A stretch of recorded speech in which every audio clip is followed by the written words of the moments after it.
Hey guys, I break down the most jaw-dropping finds from Antiques Roadshow. Only the best, no filler. Plus, I give my take on their current value. What do you think they're worth? Drop your guess in the comments. This item was purchased by our guest in 1973 while working as a private pilot, scouting locations for a national restaurant chain in South Dakota and Nebraska. The Rolex Daytona is one of the most legendary chronographs in watchmaking, designed for professional race car drivers in need of a precise timing instrument. This particular piece has reference number 6263, and it features a triple register chronograph designed for precision timing. And it's a triple register chronograph. 3 register, here's the buttons for functioning. Notably, it features a solid gold case with a black enamel bezel, a design favored by pilots and race car drivers. This design became iconic as the Paul Newman Daytona because of the actor's famous association with it in the late 60s and 70s. Paul Newman was an American actor, race car driver, philanthropist, and entrepreneur. While famous for his Hollywood career, he also left a lasting impact on motorsports and charity work. His influence continues to be felt in film, motorsports, and watch collecting, making him one of the most beloved figures of the 20th century. Manufactured between the late 1960s and early 1970s, the Daytona was designed for racing and precise timing, making it highly sought after by collectors. Remarkably, it was accompanied with the original box, OtterBox, and even the original receipt. It has been remarkably preserved over the years. And the condition of the watch is wonderful. It doesn't look like you wore it much at all. That's correct. I have it. Why did you stop wearing it? I just felt it was too nice a watch to wear every single day. Today, considering its provenance, excellent condition, and complete set of original packaging, in the current market, it would easily fetch. Easily bring $100,000. Oh my gosh. I had no idea that it would be that much. I'm in disbelief. What we have on display is the 1960 Rolex GMT Master, purchased 55 years ago by our guest at a PX in Zweibrücken, Germany during his time in the army.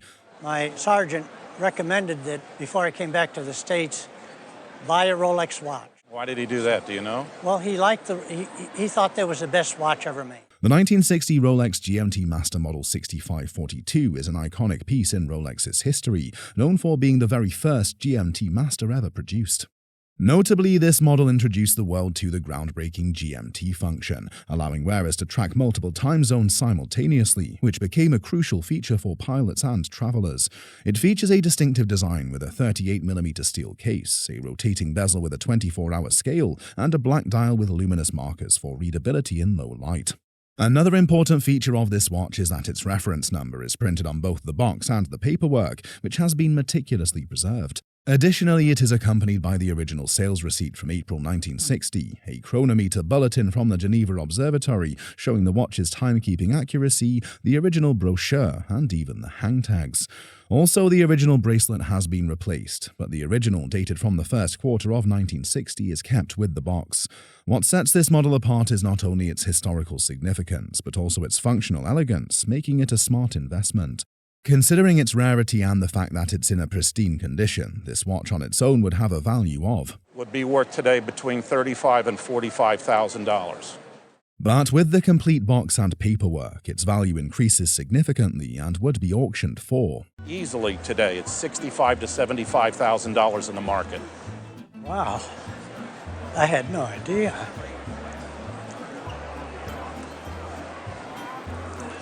I'm speechless. Today's guest acquired this Rolex red Submariner watch from a gentleman who he worked with and often went scuba diving with back in 1972. I thought it would be nice to have a watch like that, so he went to Jamaica, picked it up at the Freeport store for me, and I've owned the watch since 1972 and have worn it almost every day till about 2008. Rolex, one of the most prestigious and influential watch brands in the world, is renowned for its craftsmanship, innovation, and timeless design. Founded in 1905 by Hans Wilsdorf and Alfred Davis in London, the company initially operated as Wilsdorf and Davis before officially registering the Rolex name in 1908. With Rolex's reputation for precision, durability, and timeless design, their timepieces continue to command strong interest in the market. Now let's talk about the watch. This piece is one of the most iconic and collectible vintage dive watches. It was produced for only a few years and has become highly sought after by collectors worldwide. Distinguished by the red Submariner text on the dial, this model was the first in the Submariner line to feature a date complication. This watch has been increasingly more popular, and right now there's a monstrous cult following for what they call the red sub. Additionally, it is accompanied by the original warranty and all the paperwork, which even further confirms its authenticity. Unlike modern Submariners with sapphire crystals, this model features an acrylic crystal, maintaining its vintage appeal. Though it has been cleaned once, but luckily Rolex didn't update this watch, which preserved its original red dial and value. In today's collector's space, a well-maintained piece like this, with its original documentation, is valued at. This watch would have a value of about $15,000 to $17,000. Congratulations. Amazing. Thank you. This exquisite pocket watch belonged to our guest's great-grandfather, William Lemon, who held a seat on the New York Stock Exchange. And I believe the watch was connected to as a gift or purchased at that time. Inside the front cover, we noticed a beautifully engraved inscription, which bears his name alongside the date 1868. What makes this timepiece remarkable is that it represents cutting-edge horology for its time.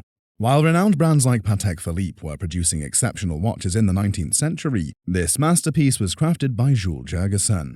And this is a watchmaker who was very highly regarded in the 19th century and is nearly forgotten today.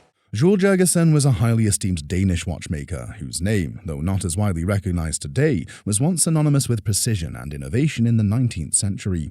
He was known for developing high-quality pocket watches, many of which featured unique complications such as chronometers, minute repeaters, and innovative setting mechanisms.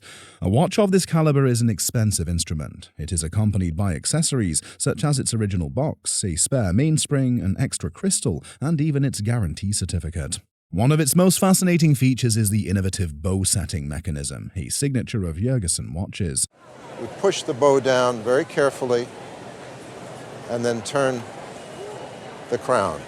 And if we then move the bow back up, the watch winds. Even more extraordinary is its functionality as a minute repeater, allowing you to hear the time without looking.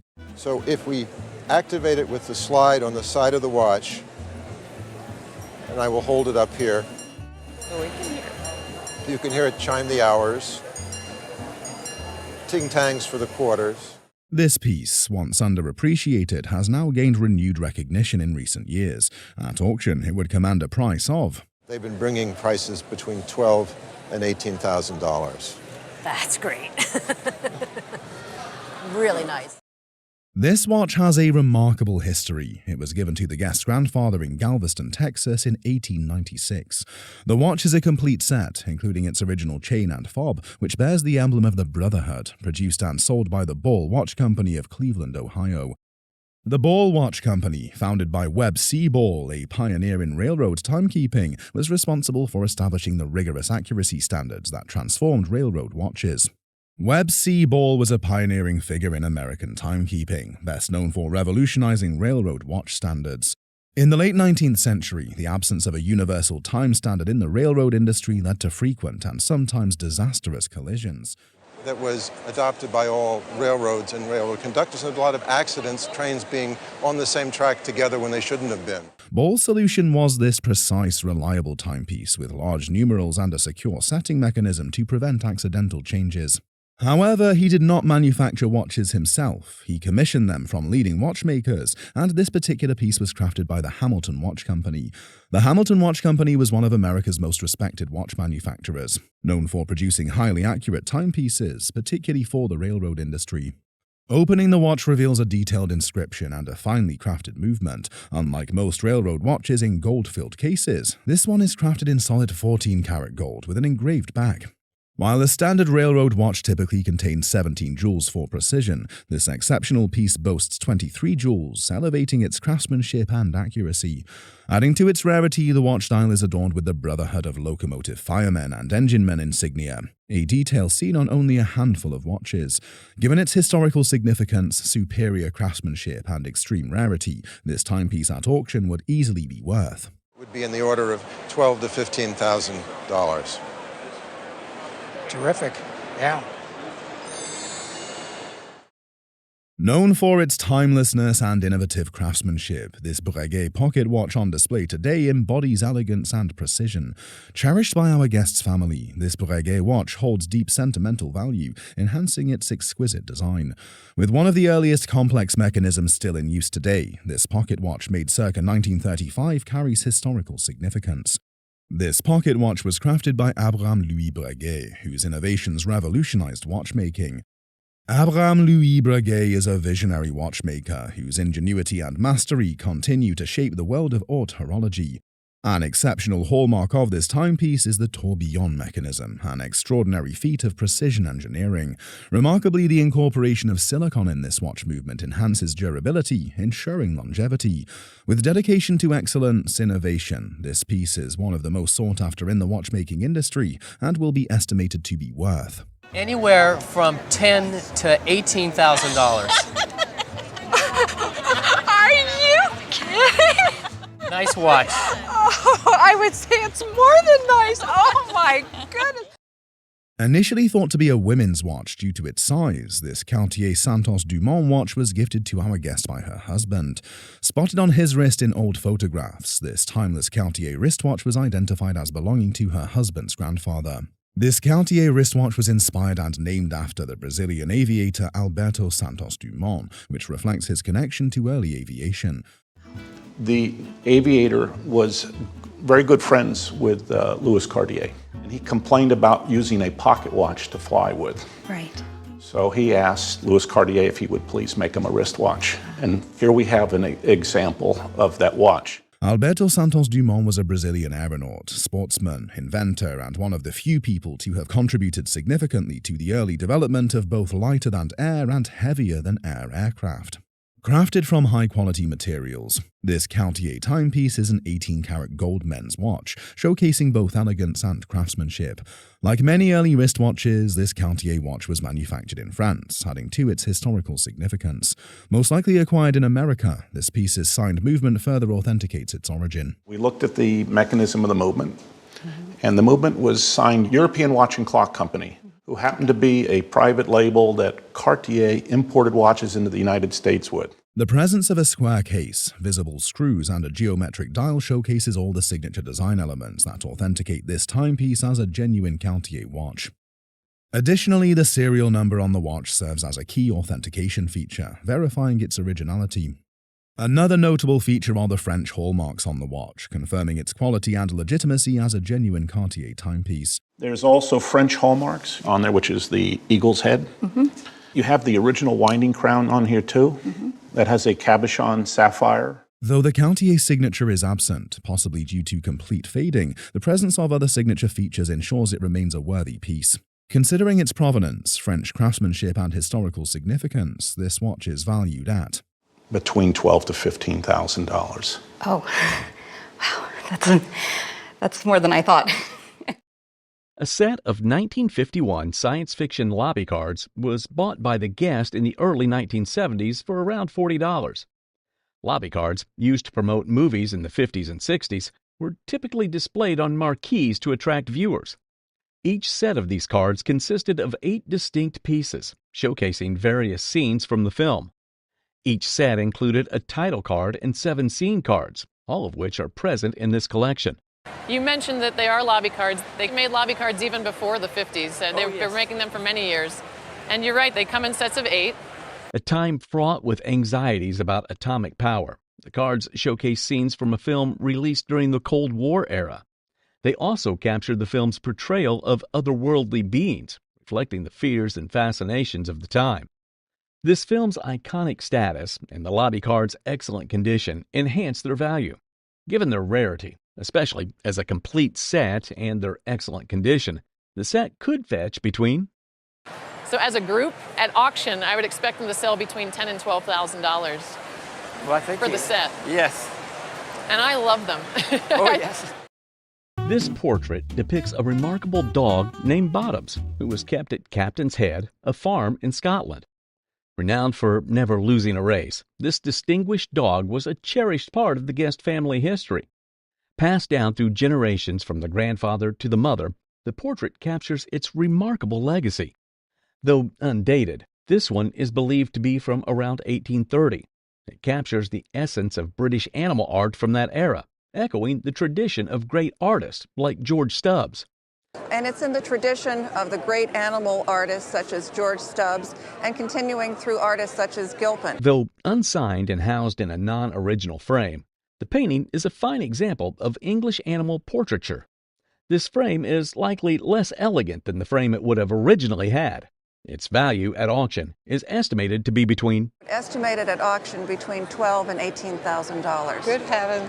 Unbelievable. She's come up a winner again? Yes, she has indeed. Bless her heart. An elegant stick pin, originally believed to be a lorgnette, has a rich history and notable craftsmanship. Inherited from a Metropolitan Opera member, the pin was later converted into a brooch, preserving its elegant design. From the Belle Epoque era, circa 1905 to 1915, the pin showcases a natural pearl and diamonds. Known for its exceptional quality, the pin has about 10 carats of old European-cut diamonds set in platinum. Each diamond weighs around half a carat and ranges in color from F to G with VS clarity. Prized for its exceptional luster and depth, the centerpiece is a remarkable 10mm natural pearl. There would have been evidence of hinges and tubings and hardware that held the spring. There's no evidence of any of that going on in the back of this. Okay. Despite initial beliefs, the pin's lack of hardware confirms it was always a brooch. At auction, the pin is estimated to fetch between. So if I put this into auction, I would put it in for $12,000 to $18,000. A pair of Michael Jordan sneakers, signed twice and from the 1997 All-Star Weekend, has a compelling history. Michael Jordan gifted these sneakers to Eric Martin, a Pro Bowl wide receiver and Saints Hall of Famer. Dual signatures and provenance significantly influenced the value of these sneakers. Martin gave the sneakers to Dr. Tommy Karam, who then gifted them to the LSU graduate. Jordan, renowned as one of the greatest basketball players of all time, transformed not only the game, but also the sneaker industry. In 1984, Nike, then a distant third in basketball footwear, secured a groundbreaking deal with Jordan's family.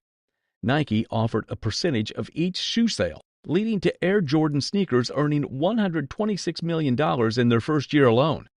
While the precise usage of the sneakers remains unclear, they are estimated to fetch between. You're talking anywhere from tens of thousands to hundreds of thousands if they're worn in an actual game. A fragile but historically significant book, originally published in 1803, was brought in. Used by Don Juan Filio in the Louisiana Territory, the book, The Digest of Civil Law, was a traveling law book. Jean-Baptiste Filio, known as Don Juan, spread laws and founded Fort Miro, now Monroe, as a key early settler and plantation owner. A look at the title page, The Digest of the Civil Law. It was published in New Orleans in 1803. Printed in New Orleans in 1803, the book features both English and French text, reflecting the bilingual nature of the region. Despite its worn and delicate condition, indicative of extensive travel and use, the book remains a valuable piece of history. This book was gifted to the guest by his attorney father, who received it from the last living heir of an estate he managed. Despite its fragility, the book's durable cotton rag paper predates wood pulp paper, which emerged in the 1870s. Evidence of a bookworm is visible via a small hole on one of the pages. The book is valued between. I would put a value at retail of between $2,000 to $3,000 on it. Right, okay. On display today are captivating images of the guest father and his World War II comrades.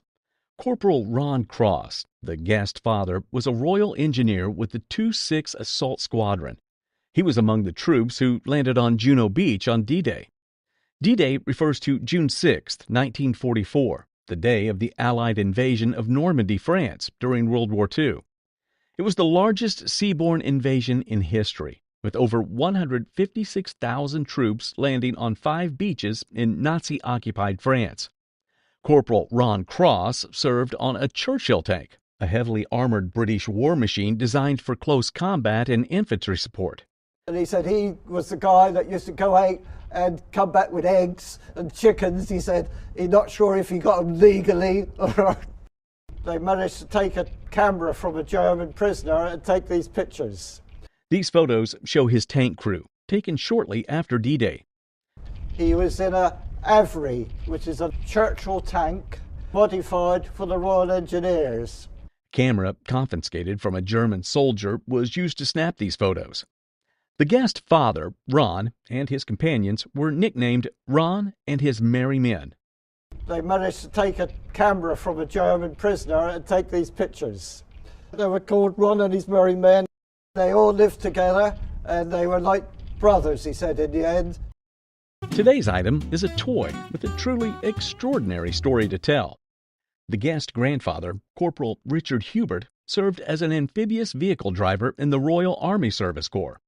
My grandfather, Corporal Richard Hibbert, he was an amphibious vehicle driver in the Royal Army Service Corps. He did this little picture of his duck. This toy was made by him for his daughter, the guest mother, when she was just shy of her first birthday, which coincided with D-Day.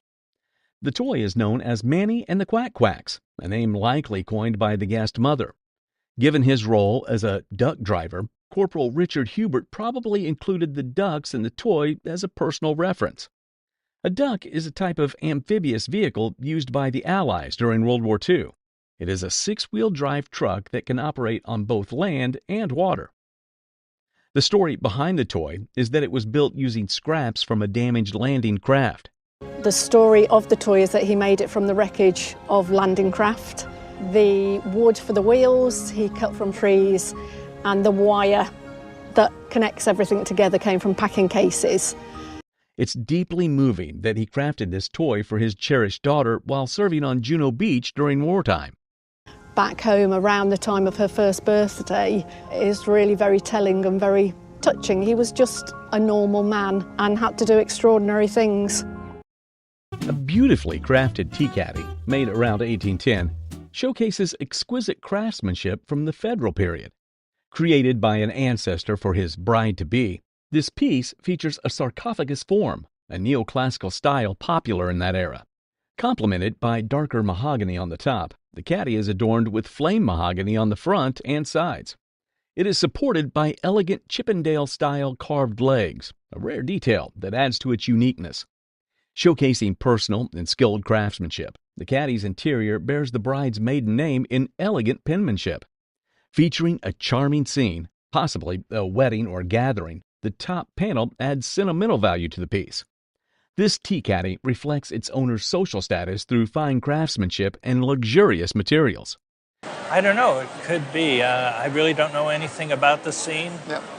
It just looks like, almost like a picnic scene because it's got the fiddler and the... A distinctive style and historical significance give it a current auction value estimated between... Today's market in an auction setting, we'd be looking at in between $3,000 to $5,000. Okay. I think if we went back. A stunning piece of Art Nouveau glassware, originating from Puebla, Mexico, was brought in by a guest. From the 1890s to the early 1900s, the Art Nouveau period featured flowing organic forms inspired by nature. It belonged to the guest wife's great-grandfather, who was an architect. It's Lutz style, so it would have been made in Bohemia. You've got a great size bowl, you've got these scalloped edges. Made around the turn of the century, the piece is identified as Lutz style, crafted in Bohemia. With its scalloped edges and dynamic movement within the glass bowl exemplifies the artistry of the period. Adorned with scrolling foliage, the base showcases the exquisite workmanship typical of Art Nouveau. Despite not being a signed Lutz piece, its craftsmanship and style are undeniable. An estimated retail price for this beautiful piece is around... It's a really pretty piece. I would say retail price, it's around $2,000. Oh, nice. Nice. Thank you for bringing it. Well, thank you. Hey, I'm excited. This sumac rug features an intricate flat weave technique and classic Caucasian designs with Lesky star medallions. In the late 19th century, Caucasian rugs were highly sought after in the West for their traditional craftsmanship. A brass metal trader, the guest's Swedish grandfather, purportedly acquired the rug in Russia during World War I. Historical accounts hint he might have received it as payment from the Tsar's treasury, possibly for espionage work for Sweden. Despite its age, the rug remains in remarkable condition, retaining its original macrame ends and selvages. A feature valued by collectors, the brown background has corroded due to the use of iron in the dyeing process. Despite some old handmade repairs, the rug boasts charming folk art elements like a man standing on a horse. They used iron in the process of dyeing, and to a collector, that's not a negative. There's some old repairs that are handmade that could probably be redone better. Its current fair market value is estimated to be around. Value as is would be, on a fair market basis, about $1,200. Okay. It will not be in the trash can anymore. Perfect. We'll put it somewhere where it can be enjoyed. This guest brought a Louis XIV style clock, probably dating back to around the turn of the 20th century, made from a solid chunk of white onyx. It was owned by the guest's grandfather, who operated the Four Spirit Mine in Four Spirit, Montana, a prominent silver mine. Originally purchased from Jacquard Jewelry in St. Louis, Missouri, the clock holds deep familial significance. Bestowing it with a luxurious and substantial look, it features fire gilds and brass elements. According to experts, the clock's mechanism appears to be crafted by the French clockmaker Martin. But it was retailed by this jewelry store that's listed on the dial. It has fire gilt brass elements to it, and it is very, very heavy. And you've carried this around, haven't you? Yes, 20 years. An antique dealer from Postal, Montana, sent a blank check to the guest's parents through an attorney. This effort was to purchase the clock as a special gift for Elizabeth Taylor's birthday. With the current auction dynamics, the clock is projected to fetch. Today's auction world, it would probably fetch $15,000 to $20,000. Oh, great, great. A painting by Clyde Aspevig, an artist known for his contemporary Western art, was acquired over 30 years ago. Although the guest attended school at the same time as Aspevig in Montana, they did not know each other well. However, the painting, titled Snow Ridge and created in 1979, caught the guest's eye. An oil on canvas, the painting features Aspevig's signature and date in the lower right-hand corner. A tag on the back, unnoticed by the owner until recently, provides the painting's title and a price of $5,000. Aspevig, born in 1951, has dedicated his career to painting the untouched landscapes of the western U.S. Over the years, he became a renowned contemporary painter of western landscapes, with sought-after work in galleries. Never appraised before, the painting now holds a replacement value of... This painting currently would have a replacement value of $50,000. That's nice. A Francois Gilot painting bought 40 years ago for $125 now stands out for its artistic and historical significance. Francois Gilot, born in 1921, was taught by her mother to incorporate mistakes into painting. At 21, Gilot met Picasso, becoming his lover from 1944 to 1953, and his abstract cubist style significantly influenced her work. Despite Picasso's influence, Gilot's lines remained more organic and less angular, leading to her unique style. Titled Yellow Flower, this painting is signed F. Gilot and has a gallery label from Dalzell Hatfield in Los Angeles. Adding to its intrigue, the painting features yellow flowers and other ambiguous elements. And later on, she kind of developed her own style. Here we can see the yellow flowers that are referred to in the title. With renewed interest in Gilot's work, her pieces have begun to fetch higher prices.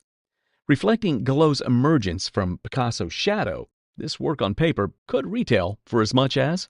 If this were to be offered in a retail gallery, it might sell for as much as $20,000. Really? Oh, you're kidding. The guest's late husband's aunt's collection included the 1773 Parkinson's Journal of the Endeavour. This journal documents Captain Cook's first voyage around the world, which began in 1768 and lasted until 1771. One mission of this voyage was to explore the great unknown southern continent, now known as Australia. Sidney Parkinson, an artist and botanist, documented life and compiled native vocabularies. And his job on the voyage was to make drawings and observations of botanical life, native life. Unfortunately, Parkinson died of dysentery on the return journey in 1771. Stanfield Parkinson published his brother's papers after being outraged by the lack of credit in the official account. In 1773, both Cook's and Parkinson's versions were published, the latter notable for its Maori warrior illustration. Despite some condition issues, this journal has an auction value of... I would put an auction value of this piece at $6,000 to $9,000. Oh my. Yes, Oh this my. is a very nice Wow. piece. A violin, inherited from a late uncle who died young in an automobile accident, has been passed down through the family. It was kept in storage for many years before being willed to the guest by her mother. Dusty and unplayable, with a missing bridge and loose strings, the violin has not been used for decades. This violin bears a label indicating it was made by Michael Andreas Partle in Vienna in 1741. Partle was a distinguished violin maker of his time, and the instrument aligns with the known characteristics of his work. Born in 1704 and deceased in 1788, Partle was influenced by the Amati family from Cremona, Italy. Supporting its authenticity and age, the violin's varnish shows genuine wear. It was modeled after the work of the Amati family from Cremona. The most famous violin makers were from the city of Cremona, Italy. They influenced everything. Despite its current state, the violin holds a retail value of about... In the retail world, in a violin shop, this is a violin that has a value of probably $5,000. Wow, that's great. And lots of sentimental value as well. A lamp, gifted to the guest mother by a friend who thought it might be a Fulper, has been a treasured family heirloom for years. Produced by Fulper in Flemington, New Jersey around 1910 to 1915, this lamp reflects art pottery. Fulper shifted from crafting stoneware to creating art pottery, showcasing their innovative glazes during this period. Known for its beautiful glazes, including flambe and crystalline types, Fulper created a variety of vessels and lamps. While lamp bases were common, lamp shades, especially those made with leaded slag glass, are much rarer. With well-matched glazes and excellent condition, the lamp's rare shade and base make it highly valuable. This lamp's unexpectedly high worthiness and rarity enhance its sentimental significance. At auction, it could easily ask for a price range between Easily $10,000 to $15,000. Oh, you've got to be kidding. Oh my goodness. Inherited from a great aunt, the painting by Julian Onderdonk features his acclaimed South Texas landscapes. Signed by Onderdonk, the painting showcases his unique style, influenced by William Merritt Chase and the plain art technique. A hallmark of Onderdonk's work, this technique captures the essence of the landscape rather than the intricate details. Born in San Antonio to an artist father, Onderdonk returned to his hometown in 1909 after studying in New York. Particularly those of bluebonnets, his paintings became highly regarded in Texas. He also maintained connections with New York, which helped establish his reputation both locally and nationally. Highlighting Onderdonk's talent for capturing Texas's vast beauty, the painting depicts a rider on a road. Its value in a gallery setting could reach between It might bring as much as $75,000 or even as much as $100,000 in Texas. So I think you have a very nice picture. Goodness. Thank you. Acquired in the 1940s by a grandmother, the painting is a notable work by renowned Filipino artist Fernando Amorsolo. The 1948 painting showcases Amorsolo's mastery of light and brushwork with fruit pickers under a tree and intricate clothing highlights. Born in Manila in 1892, Amorsolo studied art in both Manila and Spain. He later lived briefly in New York, where he was influenced by Impressionist techniques. Returning to the Philippines in the 1920s, he established his studio. He became celebrated for his genre and nature scenes, capturing the vibrant light and heat of the Filipino landscape. This period is especially valued as it predates Amorsolo's later, less distinct works caused by declining eyesight. With these fruit pickers under the tree, And the highlight on this lady's scarf and on her shoulders here to show again the wonderful use of light that he was a master. Yeah. Originally appraised at $4,000 with a $2,000 offer, the painting's true value is now estimated at. This is a major work, and at an auction it would be estimated in the range of $25,000 to $35,000. Oh, man. In 1930, her parents married and moved to Alaska, living with artist Sidney Laurence. Her mother gave him rags for his paintbrushes. The view was of Cook's Inlet from Anchorage to Mount Sistina. Laurence, a renowned American artist, is known for his Alaskan wilderness scenes. And my mother used to give him rags for his paintbrushes. He studied at the Art Students League there, and then he went off and lived at an artist colony in Cornwall in England. This particular painting captures the serene beauty of a coastal scene at sunset. The sky is painted in a soft pastel with hues of pink, orange, and blue, reflecting the calmness of the water below. A mountain range silhouettes against the glowing horizon, adding depth. The brushwork is detailed and fluid, showing Laurence's skill in capturing nature's grandeur and tranquility. The scene's grandeur was evident, and the appraiser valued the item. I think if you were going to sell this in a retail gallery, it might bring as much as $35,000 or $40,000. Wow. My mother would be so proud. Featured today is an original duck from the classic American television show, You Bet Your Life. One of two original ducks that were used on the TV show You Bet Your Life with Groucho Marx. After an 8-year back and forth, the guests successfully purchased this treasure from a small memorabilia store. A tag around its nose saying how much the secret prize was worth, whether it was $100, $200, $300, or $500. You Bet Your Life was a popular American television game show that aired from 1950 to 1961, hosted by Groucho Marx. The show featured contestants competing to win cash prizes by answering trivia questions, with a focus on humor and witty banter. And then one day I went in the store and he wasn't there. And I said, "Where's my friend?" I go, "I always negotiate with him on the duck." And she said, "I'm so sorry, it was my son, he passed away." The show was known for its light-hearted and entertaining format and remains a classic of early American television. This is a unique handmade set prop commissioned from a professional prop shop or artist. I've owned it since then. And what else do you know about its participation in the show? It was one of two. I believe this was the backup duck, and he also mentioned that it was used one time at one of Groucho's birthday parties. Considering its fragile nature, it's astonishing how well it has survived over the years. It's very impressive how it's held up over the years because of its fragile construction. It's paper mache. It does have some wear, but I don't see any damage. There are no cracks or fractures. Just a couple of feathers are missing. Given its excellent condition, it is expected to fetch an auction estimate of... A piece such as this, we would expect at auction to sell for somewhere between $8,000 to $12,000. This guest purchased the showcased bronze figure at a garage sale about 20 years ago. It has gilt, but it's worn off. There's a missing arm. I thought it was so beautiful, I didn't mind the damage. The piece is a seated figure of Buddha, adorned with beautiful drapery, ribbon work, and reticulated hands.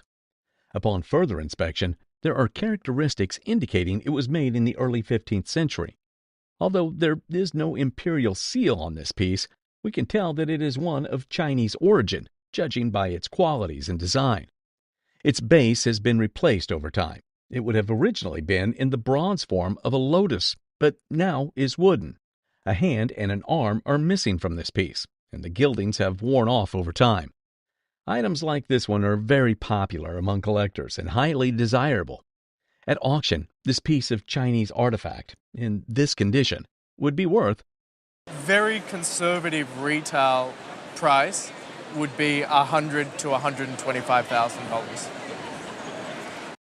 Forrest is a stunning example of artistic excellence. For 3 generations, this painting has remained a treasured possession of the guest family. At some point when I was visiting my aunt, I said, if you ever move or decide that this painting isn't going to live with you anymore, I would like it. Dating back to approximately 1920, this painting is a true treasure. This painting's creator is a lesser-known artist with fewer than 20 auction records prior to 2013. A faint trace of an unidentified label from New York is still discernible on the back of the painting. The artist is from Philadelphia, but it's an artist about whom not a great deal is known, and an artist who has fewer than 20 auction records as of 2013. The creator of this piece is identified as Frank H. Dash. Part of the artist's name is on there. Oh, really? And that is something that directly corroborates with the signature at the lower right. Yeah. His style was marked by a pronounced impressionist sensibility. And his style is very much rooted in the Impressionists. It's very much, although he trained under Hawthorne and Chase, two real luminaries of American 19th century painting. This exceptional painting has aged remarkably well, retaining its original frame and boasting a pristine condition, giving it a substantial auction value of... The painting today, if offered at auction, would probably bring between $25,000 to $40,000. Wow. A true masterpiece and survivor among stringed instruments stands proudly before us. This incredible instrument was passed down to the guest husband from his grandfather, as he was the sole family member who knew how to play it. The guitar is the illustrious Fender Stratocaster, a highly valued instrument in the music world. It's what Eric Clapton called a pure rock and roll machine. You've got an original case with it. That first sort of line of inquiry is, of course, the serial number on the back plate of the guitar. It comes complete with its original case, highly desirable feature. Although the serial number on the back provides some information, the neck joint holds the key to the precise dating, with pencil or stamped details at the fingerboard's end. An outfit like this is quite amazing to survive in this kind of condition for such a long period of time. The amp is also from 1959. The omission of writing on this neck is attributed to Fender's temporary halt in date writing, sparked by an employee's prank of writing profanities on necks between 1959 and 1960. There is a production order number. It is I-E, I standing for the date 1959, and E for the month of May. This guitar's condition and quality suggest a date of circa 1959, based on a detailed inspection. Given its remarkable state of preservation, this extraordinary piece would command a significant price at auction, estimated to be... Complete outfit would be easily $25,000. Wow. Well, thank you for bringing it in. Thank you for looking it over and telling us. The guest inherited a mysterious box from her collector uncle. Intrigued by the box, the guests searched through their uncle's old papers for clues, leading to the discovery of the box's significance. The appraiser identifies the box as a mahogany traveling liquor case from the mid-Atlantic region. This is a mahogany traveling liquor case or cellarette, whatever you want to call it. And according to the information that you gave me, your uncle... It has yellow pine in the secondary woods. The box's style suggests it was crafted by renowned cabinet maker John Shaw. It has 6 of the original 8 bottles and original tray, all in wonderful condition. The mirror in the back might have been done by the Steigel Company. The appraiser astonishes the guest by valuing the box. I would say, without a doubt, that it would probably bring $8,000 to $10,000. Yes, yes! The box is now worth a staggering $10,000 to $15,000. Showcased today is a stunning lamp. The guest received the gift from a friend. It's a magnificent Handel lamp dating back to circa 1920. The lamp is a classic example of the reverse painted style. This technique allows the painting to be viewed through the material, creating a beautiful and delicate appearance. Henry Bedigi's design expertise shines through in this captivating lamp. He dedicated many years to Handel, leaving a legacy of captivating lamp designs. At auction, this remarkable piece would command a considerable price of... Probably would put a value of $12,000 to $15,000 on it in a retail shop. Very good. I'm very pleased. The guest's grandfather was an art professor at Pratt Institute for 40 years. She found 3 Pullman posters at her grandmother's house. Posters feature women trout fishing, sailing, and skiing. The appraiser identifies the posters as examples of early girl power themes. These are dated 1934. These showcase a strong Art Deco style and are popular among collectors. The trout fishing and sailing posters are estimated at The trout fishing piece would probably bring between $1,500 and $2,000. Wow. The same goes for the sailing piece, about $1,500 to $2,000. skiing poster is exceptionally valuable due to the current market trends. It's valued at an estimated Would sell for between $4,000 and $6,000. Oh my gosh, okay. The entire collection is now worth an astonishing $8,000 to $10,000. 2 albums of animation work from Disney Studios offer a unique glimpse into early animation techniques. Painted by a former Disney inker who worked at the studio in 1939, the first album features animation cells inked. This artist contributed to iconic films such as Pinocchio, Fantasia, Bambi, and Sleeping Beauty. Each artist inked and painted 35 to 65 cells daily, maintaining strict timing while avoiding distractions by listening to radios. The thing about these is you can see how the movie was really made. It's an interesting historical book to actually look through the whole book and to be able to see how much work is involved. In the second album, practice tests and animation drawings from Snow White and Pinocchio are showcased. Though trimmed, these early drawings provide insight into the meticulous process behind Disney's classic animations. With Disney's shift to computer animation, these hand-inked cells and drawings have gained historical significance. Combined, the collection's value, including the cells and the drawings, is estimated at Cells and the drawings, the whole collection itself is worth about $15,000 to $20,000. Oh, that sounds good.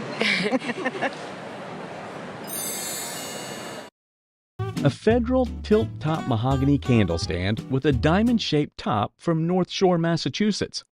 Likely from the Salem area, it was crafted between 1790 and 1810. Passed down from the guest mother in the 1930s or 40s, this table from their main farm is in remarkable condition. Early settlers before the Revolutionary War, the family was forced back to Boston before resettling in Demarius-Cotta, Maine. The table's distinctive features include its wonderful diamond-shaped top and rich dark brown color. It also boasts original cabinet maker's scribe marks that highlight its craftsmanship. Despite minor issues, like a broken block and screw holes, the piece remains a valuable antique. There has been some condition issues. You can see at one point it looks as though the block broke out. Not to the end of the world. Never appraised before, it's estimated to fetch between If this piece were to come to auction, in today's market, I'd estimate it at $3,000 to $5,000. What, really? That's fantastic.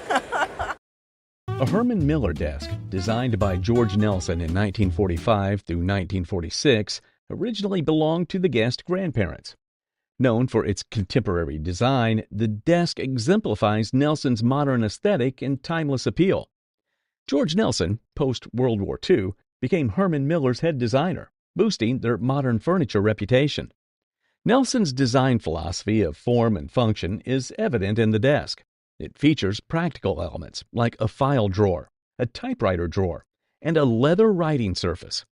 Despite the desk's excellent condition, one drawer appears to have been replaced, which slightly affects its value. Nonetheless, the modern design community places less emphasis on such replacements. The desk, well preserved by the grandparents, would likely fetch between At auction, this piece would probably bring between $5,000 and $7,000. Okay. Oh. And it's also in very good condition. Your grandparents took very good care of it. The photographed Spinner and Foreman in Georgia Cotton Mill is a gelatin silver print from 1908. It was taken by Louis Hine, a prominent documentary photographer. Hine began freelancing as the National Child Labor Committee staff photographer around 1904 to 1905. This image captures a young girl overshadowed by a foreman amidst immense and dangerous machinery. Hine's work documented harsh child labor conditions along the East Coast from Maine to Florida. His powerful photographs humanized child labor, raising public awareness of the widespread issue. This poignant image of child labor is a significant historical document and testament to Hine's work. Hine's child labor photographs are highly valued, fetching anywhere from Hine's child labor photographs can bring anywhere from $2,000 to upwards of $60,000 at public auctions. A rice wine bottle, the pride of a father's drinking collection, stands out for its beauty and historical significance. Though initially believed to be Chinese from the 18th century, this exquisite piece holds a different origin. It's a fine example of Japanese Herado porcelain. It's to about 1840 to 1860. Is Herado a period or is it a style of porcelain? Crafted between 1840 and 1860, its true heritage adds an intriguing twist to its history. Herado porcelain is distinguished by its pale blues on a creamy white background. It features a restrained decoration, often leaving ample white space for a minimalist aesthetic. Its elegance and historical value make it a standout piece in any collection. This cherished bottle, a testament to the father's keen eye for unique and valuable items, is now valued between This piece today would have a value of $1,500 to $2,500. An astonishing 1972 discovery unearthed Ben Milam's will, a key figure in Texas independence. Found in a courthouse basement in Nacogdoches, Texas, this historic document was on the verge of being burned. Looking for papers of history, and this, along with other boxes, was about to be burned. Folded and unsleeved, the will dates back to November 8, 1834. Ben Milam, renowned for his contribution to the Texas Revolution, penned this will about a year before his death. The document begins with a philosophical reflection before Milam divides his possessions and lists witnesses. This was just a year before Milam was killed on December 7, 1835, while on courier mission for the Texan Revolutionary Army. Milam's rallying efforts significantly bolstered the Texas fighters, though he did not live to see their victory. Valuing such a rare and historically significant item is challenging, but estimates place it between I would probably estimate this item at about $30,000 to $50,000, and probably thinking that we would exceed that estimate. A stunning Italian bracelet crafted by Marcassini around 1870 exemplifies the archaeological style. Its intricate filigree, granulation, and pyramid-cut lapis details showcase the meticulous craftsmanship of the era. This piece stands as a testament to the elegance and artistry of Italian jewelry design. Inside, the maker's mark reads Marcassini, Firenze, and Rome, indicating its origins in both Florence and Rome. This exquisite piece entered the family during World War II through a famous Hungarian opera star and her violinist boyfriend. The pyramid-cut lapis, the wonderful filigree and granulation, which was typical of the archaeological style. While she was in camps, he used gold to forge papers. After the war, they reunited, but struggled to find work. Performing illegally, they secretly saved enough to buy this bracelet at a museum auction. This stunning bracelet's current value is estimated to be between Well, what would you say if I told you that it was worth between $8,000 and $10,000? I would be very happy to know that. a magnificent 18th century English Georgian ewer, monogrammed EH, testifies to its rich historical significance. This monogram represents Eliza Hungerford, the guest ancestor from 6 generations back. And she is a great-great-great-great-great-great-grandmother. 6 grades. 6 grades. 6 grades. Long way back. So that's kind of neat. Made in London in 1771, this piece likely came into the family's possession around Eliza's marriage. Charles Wright, a renowned London silversmith of the period, crafted the ewer. Unlike Wright's usual coffee pots and teapots, this ewer, likely paired with a rinsing basin, would have graced a sideboard. Enhancing its sculptural and English aesthetic, it features a rare form with a distinct lion's mask under the spout. A photograph shows the ewer displayed in the great-great-grandfather's house, highlighting its family importance. At auction, this unique piece could command a price of I would think a collector would be very happy to pay $10,000 for it. Wow. So it has more than sentimental value. Oh, definitely, but it won't be leaving these hands for a long time. Very good, very good. It's going to go on to my kids. A remarkable student's cabinet is made by the Parke-Davis Company. This company is still in business today and dates back to around 1890 to 1900. A gentleman gave it to the guest grandmother, having inherited it from his uncle, a doctor. With plans to discard the tins and repurpose the box for storage, the doctor never used it. Each filled with various medical roots, herbs, and natural remedies, the cabinet holds 288 small sample tins. The fact that it survived is amazing. I've seen these tins from time to time at flea markets, in boxes, in medical bags. Remarkably, only 3 tins are missing from this extensive collection. Mostly full and organized in graduated drawers, the tins are in excellent condition. Individually, these tins are worth $5 to $20 each. The complete set is valued between... Because it's complete, excellent condition, I would give a rough guesstimate of $5,000 to $7,000 for the whole kit and caboodle. Cool. Great thing to find in the trash. Yes. A unique puzzle jug, also known as a puzzle bottle, was originally bought from Germany by a tailor named Myers. And he had a tailor shop in Chicago, and he exhibited this at the Columbian Exposition of 1893. This jug, depicting a tailor shop, was showcased at the 1893 Columbian Exposition in Chicago. Myers later moved to Belvedere, where the jug was kept by others after his passing.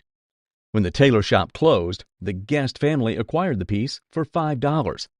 Crafted with prefabricated parts and assembled using delicate tools, this jug features an uncommon subject matter.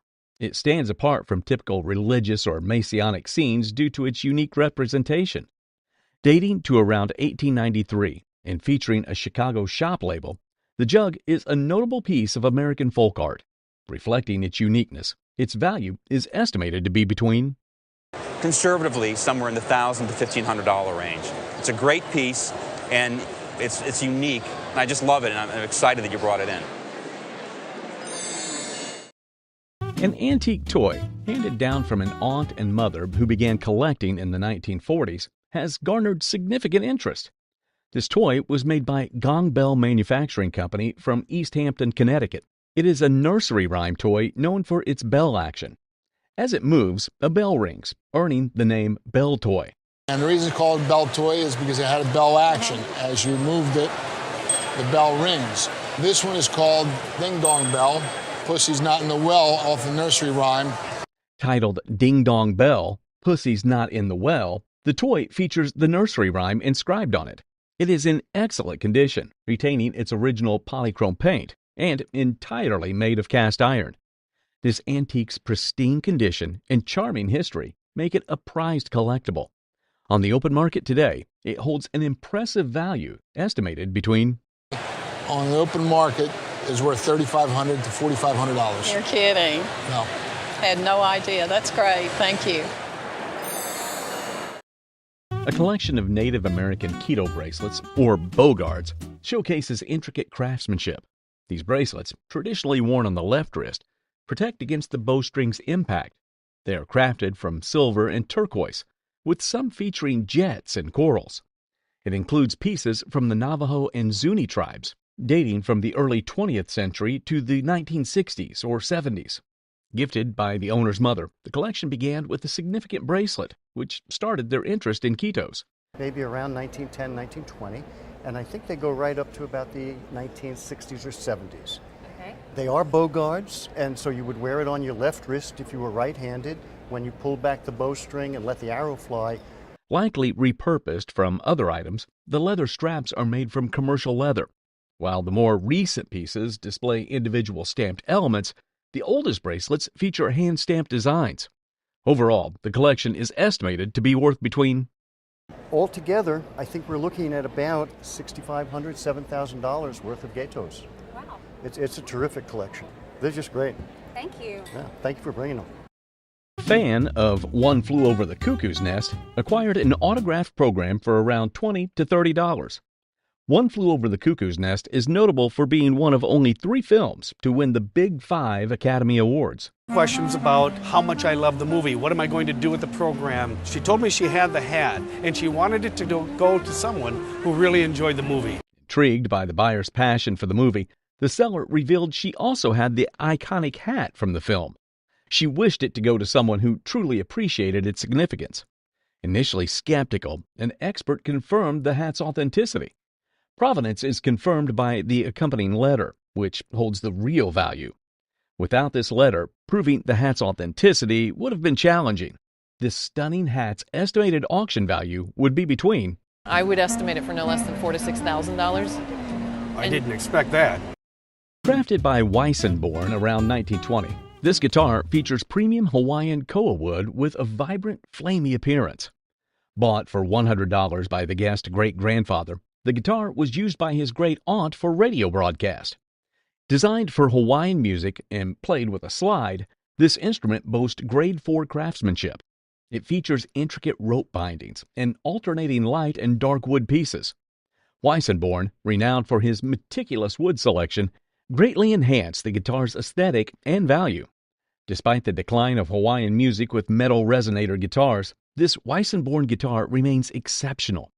Its high-grade wood and beautiful oil varnish, with a desirable craquelure, enhance its exceptional value. Unfortunately, shortly after he made these, I don't know if you've ever seen the metal resonated guitars. I have. Made by National and Dobro Company. Okay. Given its excellent condition and premium craftsmanship, the guitar is valued at approximately I think this one is worth about $4,500 because the condition is so good, because the wood selection is so nice and flamey.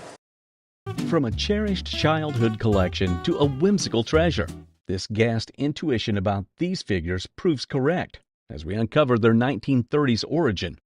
The long, pointy-nosed Mickey Mouse figurines are vintage characters. Plus, unlike typical ones, they weren't made in Japan. It is old. It's somewhere in the range in 1930. If you look at Mickey's face, it's a long, pointy-nosed Mickey. The interesting thing about this is it's not made in Japan, which a lot of the material was. This is better. Fully complete, this set is a collector's dream. They're also in pristine condition, with no chips or breaks found on them. Such impeccable preservation elevates this band from mere nostalgia to a prized collectible. As such, this harmonious piece of Disney history is valued at You're looking at somewhere between $900 and $1,200. Wonderful. Thank you for bringing them in. Wonderful. Behold this ceramic titan that echoes the story of American craftsmanship. It was made by the Red Wing Pottery. Red Wing Pottery emerged in Minnesota during the 1870s and focused on practical wares. However, in the 1920s, they ventured into art pottery. This massive vessel showcases Red Wing's ambitious scale. Red Wing Pottery started in Red Wing, Minnesota in the 1870s. They made primarily utilitarian ware. It stands as a testament to the company's versatility. The crock represents both utility and artistry. What do you think that this piece that embodies Red Wing's enduring legacy in American pottery is worth? This weathered letter reveals a soldier's final wartime thoughts. A family heirloom, it has spanned 5 generations. The letter was penned by the guest husband's great-great-great-grandfather. It captures a pivotal moment and was written on April 9, 1865. This date marks General Lee's surrender to the Army of Northern Virginia. For this soldier, it signaled the war's end. The letter offers a personal glimpse into a nation-changing event. Which is the day that General Lee surrendered, the Army of Northern Virginia. Obviously, the war goes on for a little while longer, but for him, this is the end of the war. Thus, this tangible link to the past carries an auction estimate of? I would say at auction, I would put an estimate of $300 to $500 on it. Okay. Well, it's a great letter. Originally belonged to the guest father's great aunt and was then passed down to the guest. When she died, it came to my grandmother, and when my grandmother died, it came to my father, and he has since given it to me. And you know the artist? Rodin. The sculpture was created around the early 20th century by Auguste Rodin. Rodin was a French sculptor widely considered the founder of modern sculpture. He was born in 1840, and he studied quite extensively, and the early part of his career he actually did decorative sculptures and designed various useful objects and worked in the studio of another artist named Albert Carrier-Belleuse. The piece is titled Eternal Spring, and near the base we can see the sculptor's signature. On another side of the item, it is inscribed with F. Barbedien Fondeur, indicating the foundry. F. Barbedien was a French metalworker and manufacturer, well known as a bronze founder. Another interesting feature of this sculpture is the letters and numbers used for inventory control at the time it was made. As an authentic piece by Rodin, this item is estimated to be worth? It could be worth $5,000, maybe even $10,000 Wow. at auction. Even for a non-authenticated. Right. Even for as a really high quality reproduction,